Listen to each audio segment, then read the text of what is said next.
Test 6, Section 1. You will hear a man called Ken talking on the phone to a friend called Liz about holiday accommodation. First, you have some time to look at questions 1 to 6.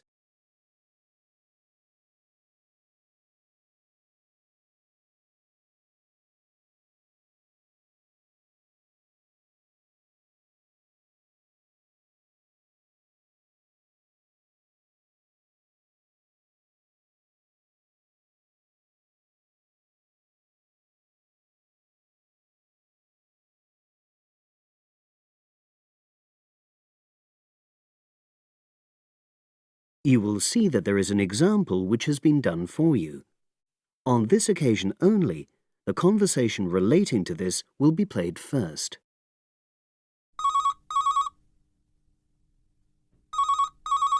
Hello. Hi Liz, it's Ken here. Hi, Ken. Nice to hear from you. Are you... This is just a quick call, but Mary and I have just been talking about our summer holiday. We haven't booked a place yet, and we've left it a bit late.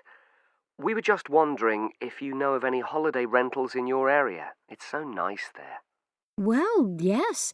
I can think of 2 or 3 places that are very nice. What dates have you got in mind? The 10th of July to the 22nd of July. Ken says that they need accommodation from the 10th to the 22nd of July.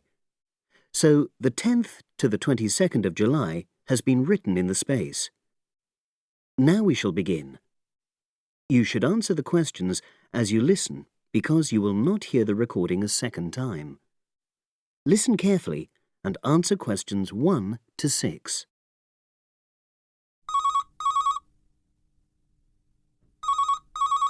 Hello. Hi Liz, it's Ken here. Hi, Ken. Nice to hear from you. Are you... This is just a quick call, but Mary and I have just been talking about our summer holiday. We haven't booked a place yet, and we've left it a bit late. We were just wondering if you know of any holiday rentals in your area. It's so nice there. Well, yes. I can think of 2 or 3 places that are very nice. What dates have you got in mind? The 10th of July to the 22nd of July. Oh, yes. That is quite soon, isn't it? Well, there's a place near here called Moonfleet. Is that MOONFLEET? That's right. It's quite a rural location, and it's next to the owner's house, but it's got fields all around it, so it's very pretty. Sounds okay. Can you tell me a bit more about it? Well, it's an annex to the owner's house, and it's an apartment with 2 bedrooms and an open-plan living area. Well, I like the sound of it. Is there anything we might not like about it? Well, it's quite a distance from the nearest shops, that's all. Okay. And, well, I'll tell Mary, but I don't think she'd mind that. Do you know how you book it? You have to book on the internet. There's a web address. It's www.summerhouses. One word. Yes, then .com. You'll be able to look at a photograph on that. Okay. And what about the others? Where are they? The second one I'm thinking of is called Kingfisher, and that's even more rural. It's a really beautiful location, in fact. It's by the river, and it's got nice views. It overlooks woodland on the other side. Is that an apartment? No, it's a 3-bedroomed house, and that's got a dining room as well as a separate living room and a kitchen. But I expect it's more expensive. You'll have to check the prices. It's probably a bit bigger than we need, but our nephew might be joining us. We're not sure yet. How do you book Kingfisher? You have to phone the owner directly. Shall I give you the number? I've got it here in my phone book. It's 01752 669 218. Right. Before you hear the rest of the conversation, you have some time to look at questions 7 to 10.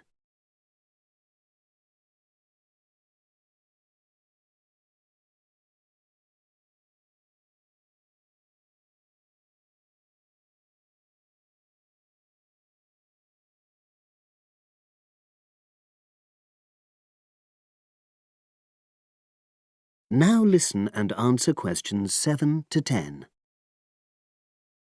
And you mentioned a third place? Yes, there's a house that my sister stayed in last year. It's called Sunnybanks. Nice name. And the location of that one is rather different. It's in the centre of a village, but it's a very small and quaint place. Did your sister like it? Oh, yes. It's by the sea, so her children really loved it. What's the accommodation like? I'm not sure about the number of rooms because I haven't been in it myself, but I think she said it's quite spacious, and I know it's got its own garden.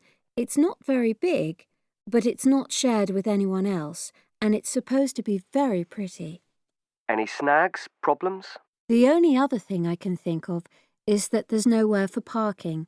The streets are too narrow, so you have to leave your car somewhere else and then walk to the house. It's only about 10 minutes away, but... OK. Well, I don't think it matters personally. How do you book it? There's an agent you have to contact. I don't know his details, but I can ask my sister and let you know tomorrow. Thanks, Liz. That'd be great. I'll talk to Mary and see what she says.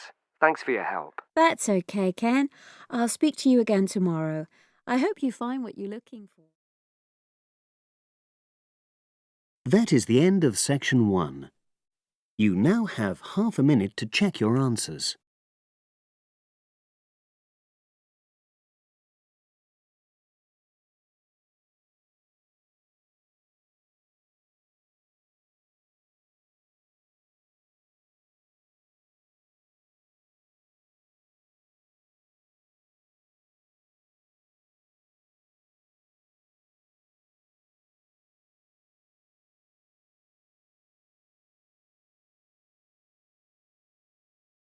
Now turn to section 2. Test 6, section 2. You will hear part of a radio program about do-it-yourself house painting. First, you have some time to look at questions 11 to 14.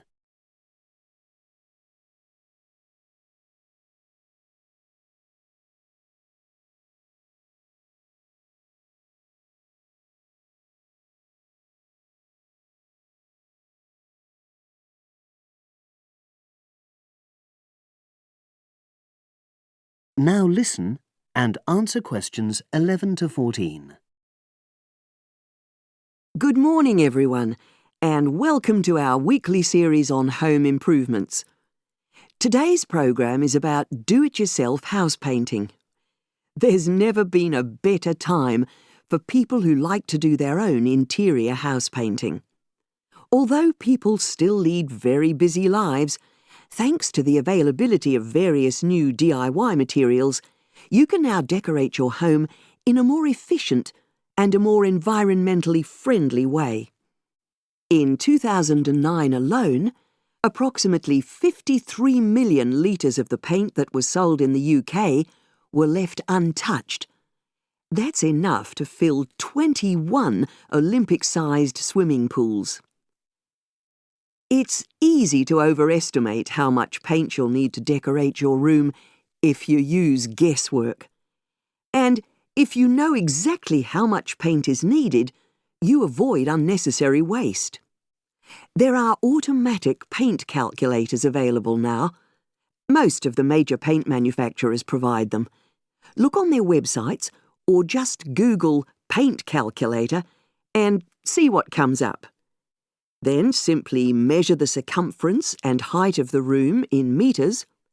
Enter this into the calculator along with the type of surface you're painting, and it will tell you how many litres of paint you'll need. But if you do end up with leftover paint, you can donate it to an organisation like Community Repaint. They will take the paint from you and redistribute it to local charities and voluntary organisations, so it goes to a good home. You can find more information about Community Repaint on communityrepaint, all one word, .org.uk. Now you have some time to look at questions 15 to 20.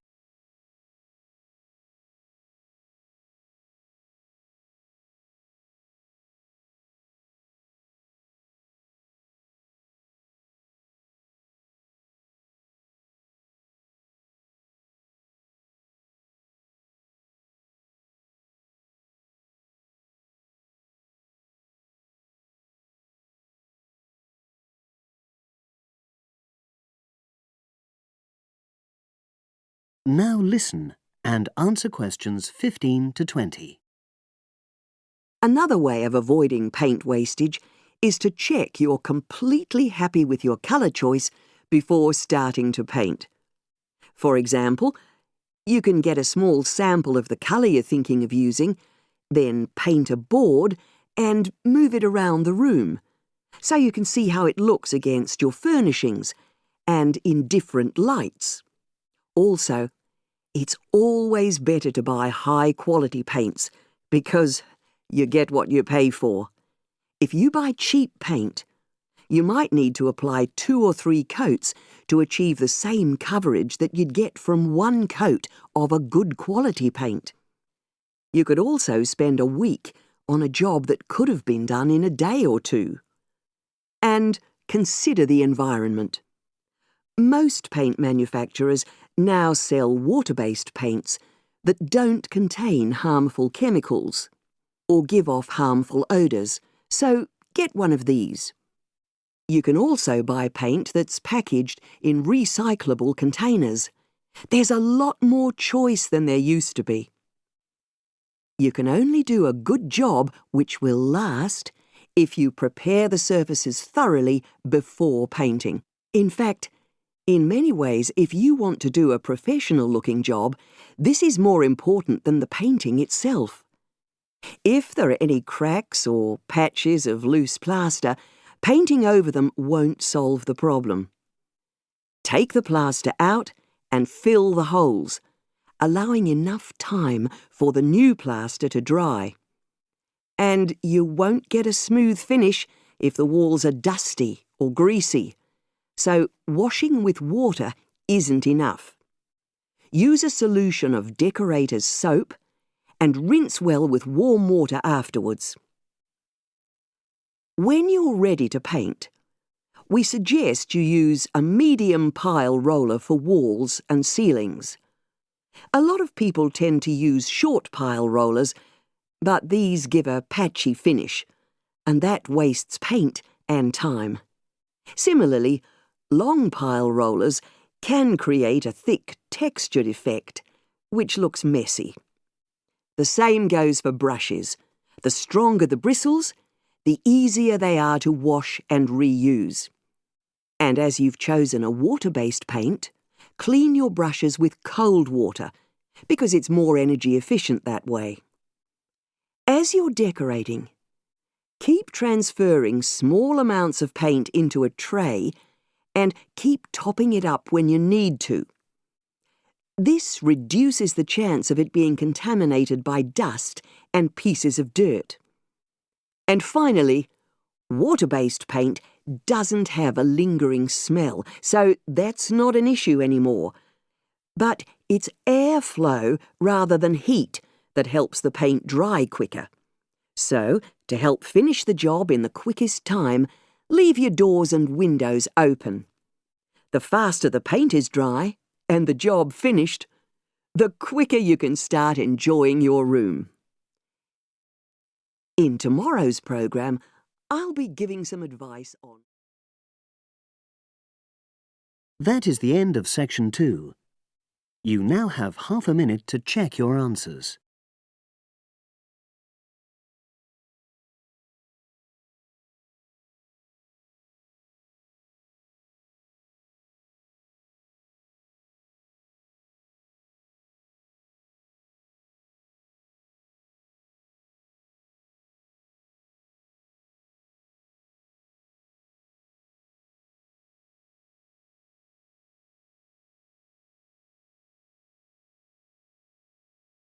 Now turn to section 3. Test 6, section 3. You will hear 2 engineering students, a woman in her 6th year called Linda and a man in his 5th year called Matthew, discussing the benefits of student work placements. Before you listen, you have some time to look at questions 21 to 26.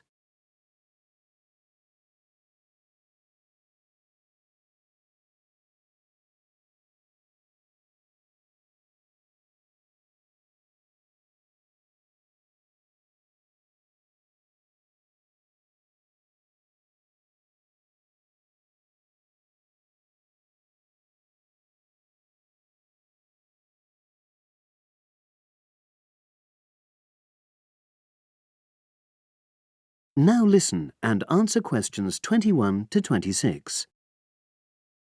Hi, Linda. Can you spare a few minutes? Hello, Matthew. No problem. I just wanted to talk to you about temporary work placements. I've never really thought there was a good reason for doing one. I've got some savings, so I don't really need the money at the moment. But I've had an email from the university about a vacancy that looks quite interesting. You did a placement last year, didn't you? I did, yes. In my case, I wanted to find out if I was making the right career choice before I began applying for permanent jobs. I thought I wanted to work in car manufacturing, but I wasn't sure, so I applied to Toyota. What was the application process like? Lengthy. There were a lot of different parts to it. The dullest one was a psychometric test. You know, when you have to answer loads of questions about yourself. And you're trying to guess what's the best thing to say. Yes. Then there was an activity that we did in groups, which I found really fascinating. Engineers are renowned for being a bit unsociable, but I thought we made a great team. And we had an individual task too. We had to sort through various business documents and prioritize them. It was just like what you have to do as a student, really, just with different content. What exactly were you doing on the placement?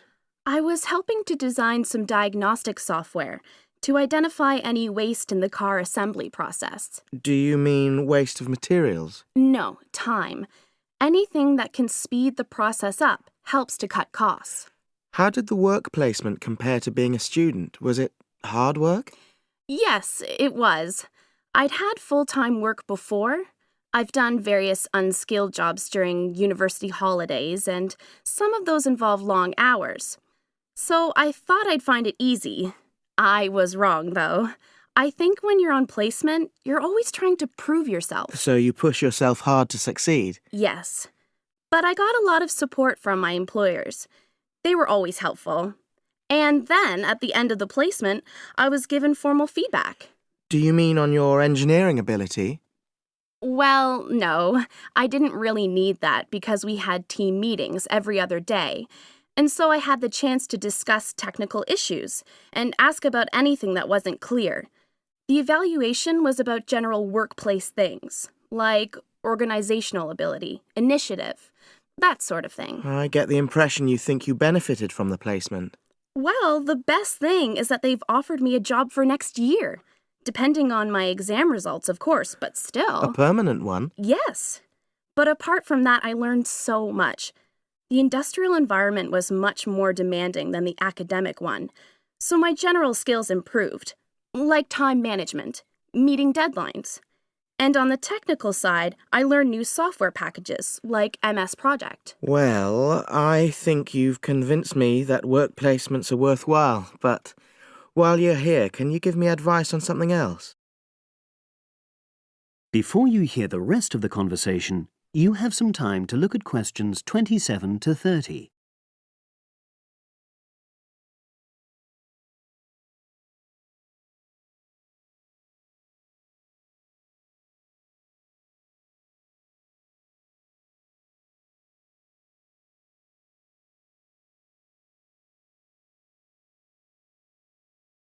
Now listen and answer questions 27 to 30.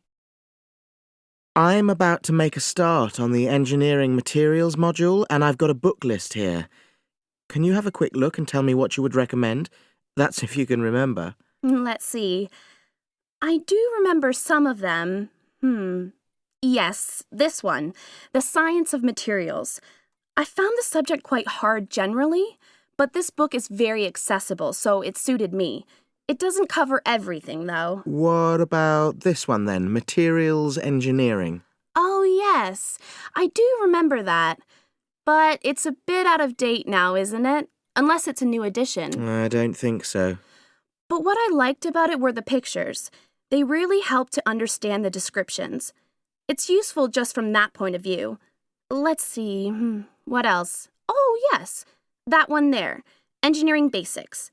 I think out of all these, that's got the widest coverage. But I've looked at the contents page and it hardly mentions nanotechnology. Yes, you're right. The evolution of materials does, though.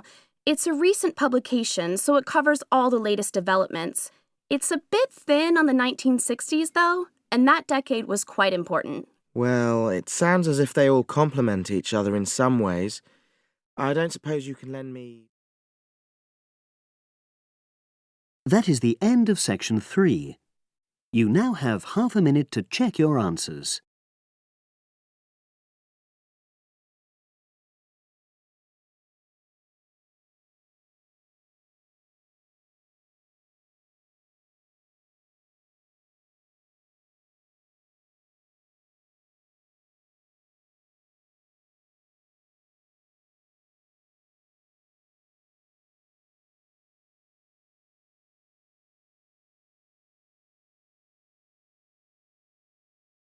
Now turn to section 4. Test 6, section 4. You will hear a historian giving a presentation about techniques to identify the origin of handwritten books from the Middle Ages. First, you have some time to look at questions 31 to 40.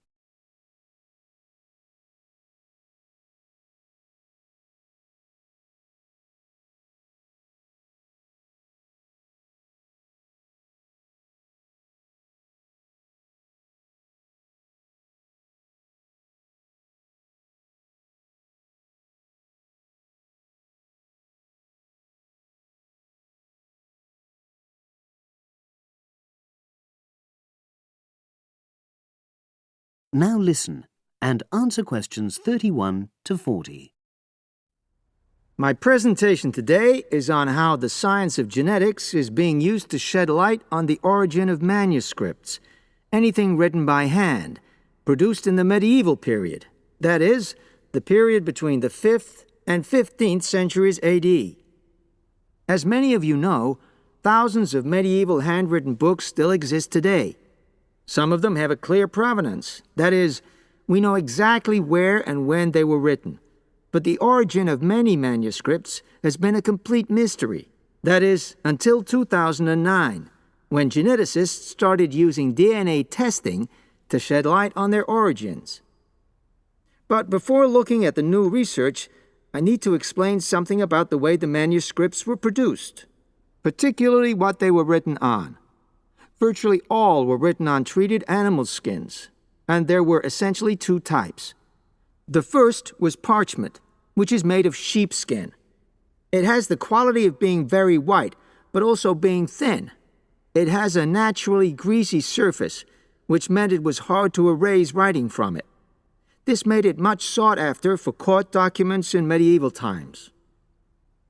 The second type is vellum, which is calfskin. This was most often used for any very high-status documents because it provided the best writing surface, so scribes could achieve lettering of high quality. So, once the animal hides had been chosen, they had to be prepared. Where the right materials were on hand, the skins were put into large barrels or vats of lime, where they were agitated or stirred frequently. But if lime wasn't available, then the hides were buried.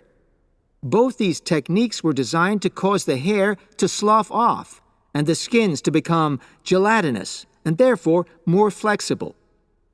The next stage was to put the hides on stretcher frames and pull them very tight. While on the frame, they were scraped with a moon-shaped knife in order to create a uniform thickness. For parchment, that was the end of the process. But for vellum, there was an additional stage, where it was bleached in order to achieve the desired color.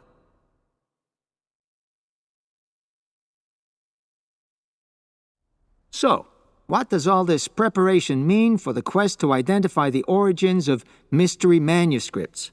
Well, until recently, the only way historians and other academics were able to guess at origins was either through the analysis of the handwriting style or from the dialect in which the piece was written. But these techniques have proven unreliable for a number of reasons. It was thus decided to try to look at the problem from a different angle, to start from what is known, that is, the small number of manuscripts whose origins we do already know. Because these parchments and vellum are both made from animal hides, it was possible to subject them to DNA testing and to identify the genetic markers for the date and location of production. From this was created what is known as a baseline. The next stage was to test the mystery manuscripts, finding their DNA characteristics, and then making comparisons between the known and the mystery scripts. Genetic similarities and differences enabled the scientists to gain more information about the origins of the many manuscripts we had known virtually nothing about up to that point. Now you might ask, what are the potential uses of this new information? Well, obviously, it can shed light on the origin of individual books and manuscripts. But that's not all. It can also shed light on the evolution of the whole of the manuscript production industry in medieval times. And because that was such a thriving business, involving very large-scale movements right across the globe, the new data in turn help historians establish which trade routes were in operation during the whole millennium. Now, if anyone has any questions... That is the end of section 4. You now have half a minute to check your answers.